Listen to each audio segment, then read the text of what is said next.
Amid Zambia's battle against a devastating cholera outbreak, India has stepped in with vital humanitarian aid to support the southern African nation. Earlier this week, the International Monetary Fund released its global economic outlook, warning of slowing growth ahead. But there was one bright spot: India.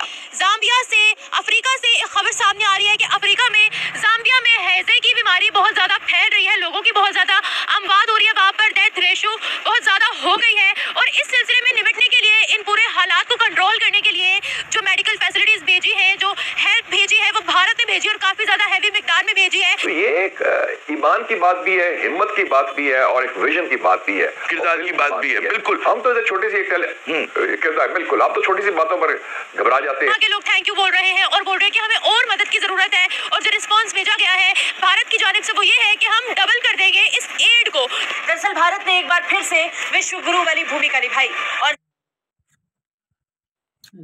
पर इनकी stock market थी वो कम होकर अब 7 trillion तो उड़ गए वहां से। दैट मींस लोगों की जेब से अगर वो शेयर्स को बेचकर वो पैसा आता, वो पैसा ही कम हो गया है। लेकिन एक तासुर जाता है जब मैं तकारीर सुनता हूँ बाज़ रहनुमाओं की कि जनाब इन ताल्लुकात को खराब करने में जिम्मेदार जो है वो पाकिस्तान है। नर्क के नीचे भी कोई जगह होती है, वहां पर चला गई स्टॉक मार्केट पहुंच गई है। तो फिर आपका कहा क्या रह गया कि आप खित्ते में खुद हिले हुए हैं, खुद आपको हर जगह से खौफ नजर आ रहा है। 3 नेबर्स के साथ तो आपने बाढ़ लगा दी है। जो इंसानियत के लिए काम करेगा थैंक यू तो उसी को बोला जाए। जाम्बिया में इस समय संकट के बादल छाए हुए हैं। जाम्बिया में हैजा के प्रकोप को रोकने के लिए देश भर में संघर्ष हो रहा है। इस घातक बीमारी के कारण सैकड़ों लोगों की जान जा चुकी है। इसी बीच भारत ने इस दक्षिणी अफ्रीकी देश के लिए मानवीय सहायता भेजी है। करीब 3.5 टन वजनी इस मदद में जल शुद्धिकरण आपूर्ति, क्लोरीन की गोलियां और ORS पाउच शामिल हैं। इन्हें जाम्बिया में पीड़ित परिवारों को दिया जाएगा। BBC की एक रिपोर्ट के अनुसार जाम्बिया अपने इतिहास में सबसे खतरनाक स्वास्थ्य संकटों में से एक का सामना कर रहा है। अक्टूबर 2023 से अब तक हैजा के कारण करीब 600 लोग मारे गए, वहीं 15,000 से ज्यादा लोग संक्रमित हैं।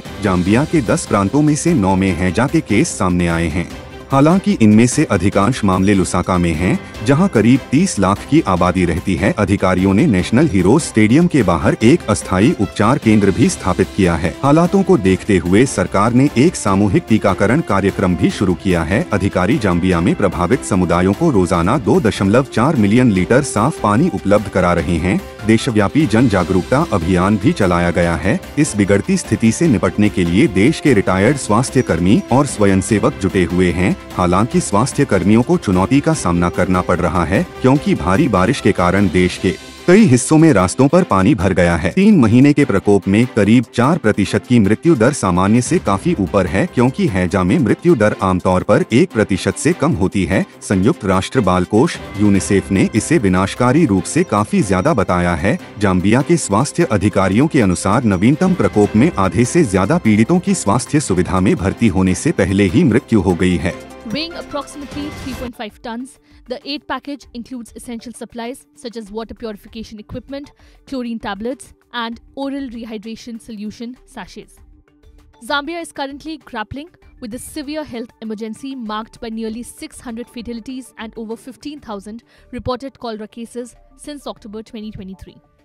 The outbreak has spread across 9 of Zambia's 10 मिकदार में भेजी है कि वहाँ के लोग थैंक यू बोल रहे हैं और बोल रहे हैं कि हमें और मदद की जरूरत है, और जो रिस्पांस भेजा गया है भारत की जानिब से वो ये है कि हम डबल कर देंगे इस एड को। तो आए बढ़ते हैं अवाम की जानिब, उनसे इस बारे में पूछते हैं कि हर ममालिक जो भी क्राइसिस में होता है उनकी मदद की जाती है। भारत की जानिब से Pakistan as a Muslim country, as a neighbouring country कहाँ स्टैंड करता है? भारत की बात करते हैं। भारत हमारा दुश्मन है। हमारा दुश्मन है तो फिर क्या करें?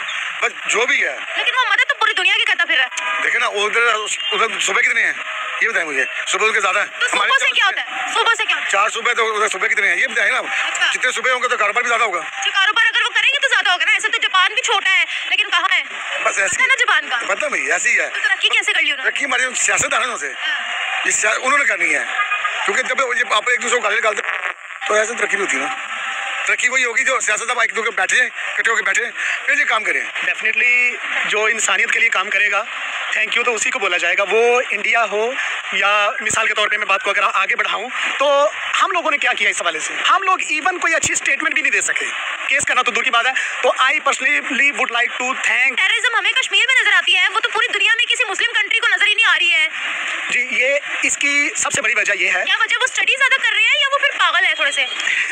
नहीं ऐसा नहीं है, असल बात ये है कि हम जो है ना, हम being as atomic power, the only atomic power in the world, और भी है बहुत से एटॉमिक पावर्स। नहीं मैं पाकिस्तान इस्लामिक कंट्रीज में कह रहा हूँ कि as you know that we are like the captain of the team, हम लीडिंग कंट्रीज में से हैं और इस्लामिक कंट्रीज को जाहिर है हम क़ियादत करते हैं। तो हमारा अगर स्टांस कमजोर होगा, हम माशी हवाले से कमजोर होंगे, सियासी हवाले से, जिस तरह से हमारे यहाँ खिचड़ी पकी हुई है आजकल, ठीक है, जो कुछ हो रहा है सबके सामने है। ममालिक किसी खातिर में नहीं लेते हैं, कोई बड़ी कॉन्फ्रेंस हो जाती है हमें वो बुलाते ही नहीं। अभी सऊदीया में इतना बड़ा प्रोग्राम हो रहा है, हम इन्विटेशन तक नहीं दी है। ये जो हम लीडिंग रोल प्ले कर रहे हैं, ये हम ख्वाबों में कर रहे हैं या वाकई हो रहा है? आपने ये बड़ा अच्छा क्वेश्चन रेज किया और आपने काफ़ी हद तक उसको, उसकी पिक्चर भी जो है ना वो बता दी है। असल में यही नहीं है कि बुलाते नहीं हैं, अगर बुलाते भी हैं तो वो कहाँ बिठाते हैं पीछे हम सबको अच्छी तरह से पता है। ये बात भी सही है। और हमें शर्म आ जाती है अपने प्रेसिडेंट और अपने प्राइम मिनिस्टर को देख के कि ये बेचारा कहाँ खड़ा है। बात भी सही है, हाँ। तो इसकी सबसे बड़ी बात ये है, इसकी वजह ये है कि हम वर्थलेस हैं दुनिया में, और हम ये सारा जो है ना क्रेडिट हमारी माशी बदहाली और पॉलिटिकल जो डिस्टेबिलिटी है ना उसकी वजह से। हाँ जी, वो ठोस तरीके से आप आगे अपने मफादात को बढ़ा नहीं सकेंगे, क्योंकि अगर खित्ते में आपको मसले पैदा हो रहे हैं बाएं दाएं, शुमाल मगरिब और जनूब और मशरक में, तो फिर आपका कहा क्या रह गया कि आप खित्ते में खुद हिले हुए हैं, खुद आपको हर जगह से खौफ नजर आ रहा है। 3 नेबर्स के साथ तो आपने बाड़ लगा दी है या दीवार लगा दी है, बार्ब वायर है। तो आजकल तो ज़माना ही हो रहा है, और 2 मुसलमान ममालिक हैं, हमारे मुसलमान ब्रादर ममालिक हैं। मेरे ख्याल में हमें तस्लीम करना चाहिए कि हमारी अफगान पॉलिसी फेल हो चुकी है। हमने उसमें गलत अजम्पशंस पर की थी, और हम कभी एक्सट्रीम्स पर चले जाते हैं, कभी हम उनके तर्जमान बन जाते हैं अफगान तालिबान के, कभी हम कहते हैं कि हम लड़ने को तैयार, उनके पीछे पड़ेंगे। दोनों पॉलिसीज गलत हैं। मुझे याद है मैं अभी दिसंबर में तेहरान गया था, ये फलस्तीन कॉन्फ्रेंस थी, आलमी फलस्तीन कॉन्फ्रेंस, 66 ममालिक आए थे। मैं पाकिस्तान की नुमाइंदगी कर रहा था, मुझे हुकूमत पाकिस्तान ने कहा कि आप फलस्तीन पर पाकिस्तान की नुमाइंदगी करें, और मैंने की भी। उधर के सदर से मुलाकात हुई, वजीर खारजा से, सबसे। तो उधर भी मैं मिला, उधर वजीर खारजा अफगानिस्तान के, जो इस्लामिक एमिरेट अफगानिस्तान की है, अफगान तालिबान की हुकूमत, अमीर खान मुत्तकी साहब से उधर बड़ी अच्छी उनसे पुरानी याद न्याजमंदी है, इस्लाम दुआ है। जब वो वजीर था वो जानते थे, उनसे अच्छी गपशप, उन्होंने बड़ी अहम बात की, बड़ी अच्छी बात की। कुछ लोग धमकियां भी दे रहे थे। उसने कहा कि देखिए, ये अफगान कौम का मिजाज आप जानते हैं कि अफगान कौम को, अगर हम गरीब जरूर हैं, हम कमजोर भी हो सकते हैं, लेकिन अगर कोई हमें धमकी दे या दबाव डालने की कोशिश करे तो हमारे यहाँ एक रद्द अमल होता है। और आपने देख लिया कि रूस ने भी ये कोशिश की। किलबिलबावी की जो मौजूदा हमारी इस वक्त अफगान पॉलिसी आपको सूदमंद नजर नहीं आ रही पाकिस्तान के लिए, जो हमने इतना इन्वेस्ट किया था अफगानिस्तान में बरसा बरस तक, जैसे आपने फरमाया कि तर्जुमान भी बने उनके, नेटो की मुखालफत मोड़ दी, अमेरिका की मुखालफत लीजिए, मेजबानी की 20 साल अमेरिका कहता रहा डबल गेम हमें